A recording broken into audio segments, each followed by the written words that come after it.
Welcome back to another episode of the Leading Yourself podcast. In this podcast, I've been talking about things related with personal development and leadership, and we've talked a lot about living your best life this year. And today I have a little bit different of a topic, but in my mind, it's all connected. Last weekend was Mother's Day, and it got me thinking about what does it mean to be a mom and how is that I'm showing up as a mom for my kids. So I started a process of self-reflection about this idea, and I ended up finding myself again feeling that mommy guilt.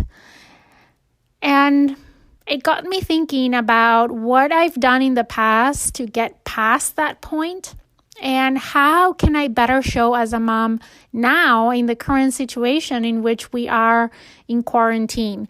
So in today's episode, I'm going to be talking about mommy guilt and sharing 10 tips on how to overcome that mommy guilt.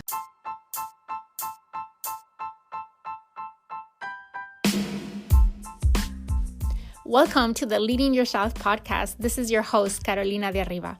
I'm an HR professional, health and fitness coach, wife, mom, and above all things, a goal-getter. In this podcast, we're going to be digging into all things leadership, professional and career development, habits, and relationships. This is a podcast for those who want to become the best version of themselves. Those who have big dreams and are willing to embrace the journey and put in the work to achieve them. My goal is to share with you the tools, tips, and tricks to help you in your journey. So let's dig into today's episode. At the end of 2019, I spent a good amount of time crafting a vision and goals for 2020. If you have been listening to this podcast, reading my articles, you probably recall me making the statement that this year I was going to live my best life. I visualized what that means to me and how I was going to show up this year in order to live my best life. Of course, when I made that statement, I had no idea that we would be where we are today. That being said, I'm still determined to live my best life despite of the COVID-19 situation. I recorded a podcast addressing exactly this. I share how you can live your best life in the middle of COVID-19. And if you haven't listened to that episode, that was episode number 18. One of the things that I envisioned in this vision of me living my best life was me spending more time with my kids. One of my life's goal, one that I personally think I'll never be able to cross off my list because in my opinion, it's an ongoing pursuit, is that I am an exceptional wife and mom. In my vision of living my best life, I show up every day as that exceptional wife and mom. Every morning when I wrote down that goal in my journal as part of my morning routine, I ask myself two questions. I ask myself, how will I show up today with my husband and my kids? And two, what is that I'm going to be intentional about today to show up as that exceptional wife and mom that I say I want to be? So let's talk about where does mommy guilt come from? And I'm going to share where it comes from for me. And I'm sure many of you might relate, but there might be other ways that mom guilt shows up for you. For me, I'm a workaholic, so working long hours, feeling that I'm not spending enough time with my kids, or when I miss a school event because I had something going on at work. And at the moment, I make that decision that work is a priority or that I can skip that work meeting, and then afterwards, I feel guilty because I missed that event. Losing my patience. I have to say that my patience is being tested on a daily basis, especially now that we're homeschooling. That has been one of the biggest challenge of this quarantine. Other thing that triggers that mommy guilt is when I compare myself with other moms.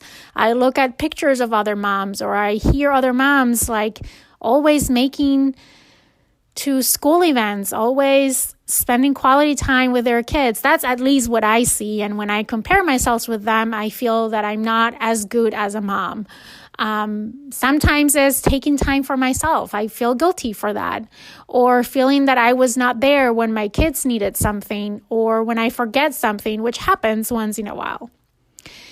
The truth is that feeling guilty does not serve anyone. It doesn't serve you. It doesn't serve us in helping us become a better parent. And when I talk about mom guilt, I think this also applies for dads. But I think as moms, we're so much more emotional sometimes that it is more of a strong feeling for us. That's just my personal point of view. But as I said, the truth is that most of the things above are not helping us become a better mom. Feeling guilt doesn't help us become a better parent. So when these things go through my mind, with these thoughts come to my mind, I always need to ask myself if these things are real or are just in my head. And what is that my kids need right now from me so I can focus on that and not being that perfect mom. So here are my 10 tips, the 10 things that have helped me in the past, and some of the things that as part of my reflection I have identified will help me going forward as we continue to all be home and spend more time together to really find that balance and overcome that mom guilt. Before we get started, I think we need to start by defining mom guilt. I know that not everyone that listens to this podcast are moms, and today I'm talking especially for those moms out there. And those of you that are moms, you know exactly what I'm talking about. But I want to start by defining what it is mom guilt. And mom guilt is a feeling. It's a feeling of guilt, of doubt, of anxiousness and uncertainty that we moms experience when we worry that we're failing or we're falling short in our expectations in some way. Mom guilt is something that I've carried with me since the day that my oldest son was born. Sometimes that guilt is really heavy. Some days is heavier than others. We now have been quarantined for 9 weeks. When the quarantine started, one of the things that came to my mind was that I was going to have more time to focus on being a quote-unquote better mom, to spend more quality time with my kids and work on those things that I had not been able to do because of the quote-unquote lack of time. That was one of the things that, to be honest, I was looking forward to. The reality ended up being a little bit or so much different. Both my husband and I, we have been working full-time from home. We barely see each other during the day. I'm working in our study and he's working upstairs. And if we're lucky, we get to eat lunch together. My oldest son is in 5th grade. And so we're also being homeschooling right now. He gets assignments every day, and then maybe I think it was on week 6 or 7 of quarantine, he started having daily Zoom calls with his teacher and his friends on the afternoon. So that part has been challenging. Then we also have a 3-year-old. Actually, by the time that you listen to this podcast, she will be already 4. She's a ball of energy. She's curious and independent, and it's been challenging to get used to this new norm. Week 1, oh my gosh, that was a complete mess. Now in week 9, we had found and established routines that seem to be working to us. We're very lucky because our kids, as I mentioned, are very independent and they let us work when we need to work. Most people are not able to say the same thing, and they're home and they're struggling because their kids are demanding so much attention and interrupting them in meetings. And we're very fortunate because that hasn't been our case. Sometimes I even need to stand up and go and check on my kids to make sure, 1, that they're still alive, and 2, that they haven't painted the walls or done any other antics, especially my 4-year-old. But As I said, we can't complain because they're quiet most of the time. They are focused on what they're doing most of the time. When I go and check on them, they're playing together, or they're building Legos, or they're watching TV, or playing video games. Many parents would wish that that was their reality right now. So don't get me wrong, I'm very, very grateful. That being said, most days, I feel guilty. I feel guilty more often than I don't in this new norm. I feel guilty for not spending more quality time with my kids. I feel guilty for not being able to sit with my son and helping with his homework because I am on work calls. I feel guilty for not being able to play hide and seek with my daughter, comes to my desk and pulls my sleeve, and I'm trying to get ready for a meeting or work on a deadline. I feel guilty for checking my email at the table when we're having lunch, sometimes even at dinner time. I feel guilty for being so close, but at the same time, so far away from each other. I think that is the reason why mom guilt has been creeping up lately for me, to be honest. Guilt also goes the other way around. I also feel guilty when I turn work off and I'm spending quality time with my family for not having sent that letter that someone is expecting me to do at work, or not finishing that task that needed to get done today. I feel guilty for not being able to be always 100% present in every meeting because sometimes I'm multitasking. I'm preparing lunch for my kids and feeding them, and they come and want to talk to me or play with me, or my son needs help with homeworks. My kids are hungry and they expect lunch served at 12 p.m. and many times before 12, I'm on a meeting.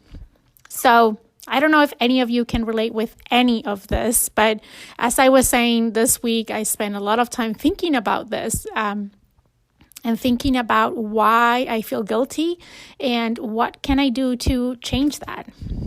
So number one is accept the trade-offs. When we choose to combine being a mom and a career in any way, shape, or form, there will always be trade-offs and sacrifices and compromises that we need to make.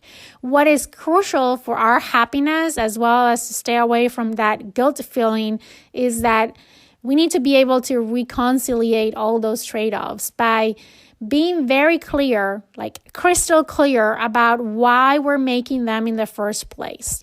So I encourage you to create a list of the reasons why you work. I am very clear about the fact that my kids and my family are ultimately better because I have a rewarding career outside of home. And that was a choice that I made, and I know I would not be able to be a good stay-at-home mom. I know that's not me. And I would be a terrible mom if I was a stay-at-home mom. And I'm 100% clear that my kids, my family, and myself, we're all better off because I made that choice, because I have a rewarding career outside of home. So accepting that trade-off, accepting that that is a decision I made and why I made that decision, and the fact that we're all better because of that helps me minimize that guilt feeling. Number 2, don't shoot yourself. Our shoulds are a melting pot of social expectations, family pressures, and often really unspoken rules that we buy into without even realizing it.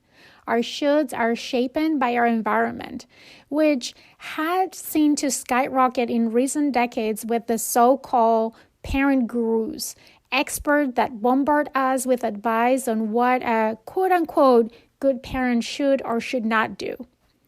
So when I find myself using the word should, I should play more with my kids, I should be a better mom, I should spend more quality time with my kids, I replace it with a could and add an alternative option. Doing that takes the judgment out and allows me to really give myself permission to do what actually works best for me and my family, minus the should-inflected guilt. Number 3, don't dilute your presence with distractions. This is one that I really struggle with personally, and I haven't been able to get to what I'm about to describe. So this is not coming from a sense of what I do, but what I try to do.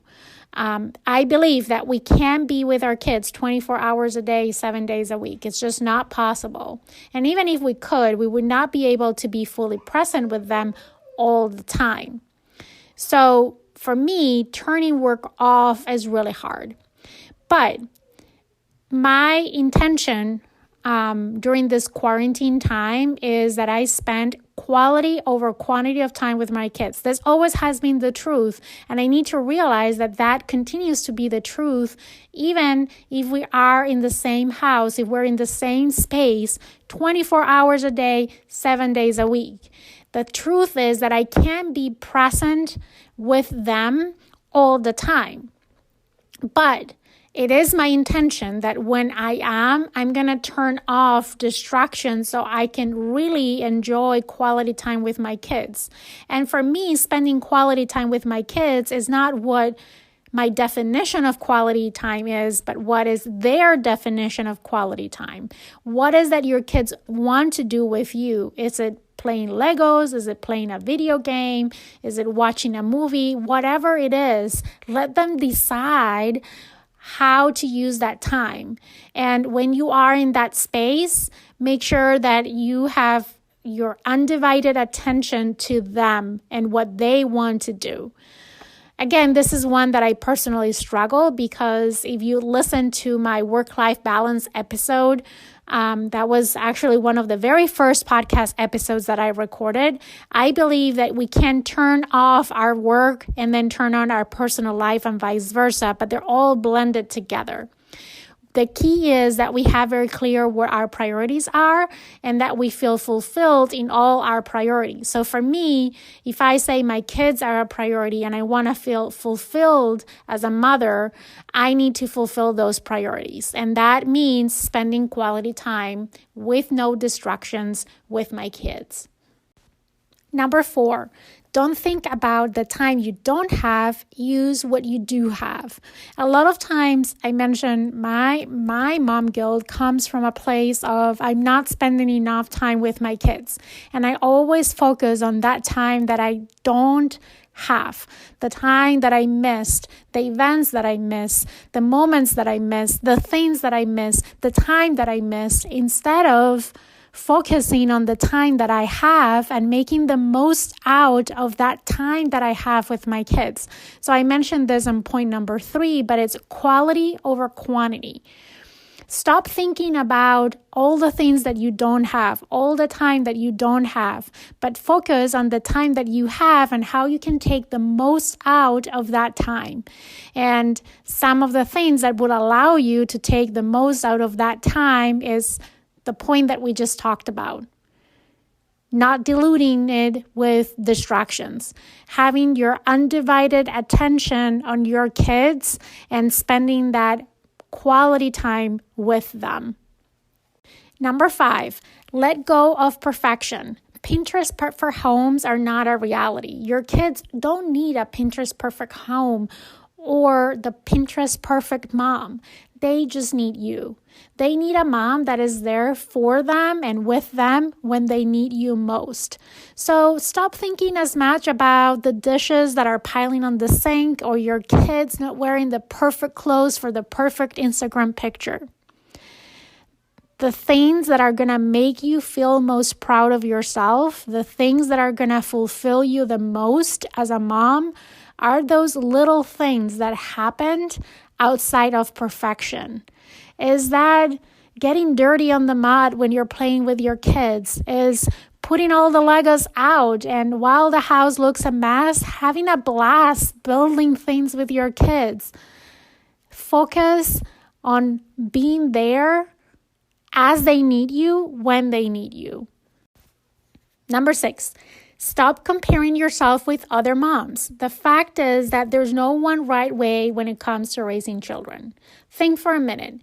If other moms were to look at you at your Facebook or Instagram pictures, what would they think of you as a mom? probably the same that you think of them when you're comparing yourself with them. That you have your act together, that you're a caring mom. Do I need to keep going? You know where I'm going with this, right? Stop comparing your oranges with someone else's apples. Not everything that you see in social media is true, at least not the whole truth, not the full picture. Those moms that you compare yourself with, they struggle with the same things that you do.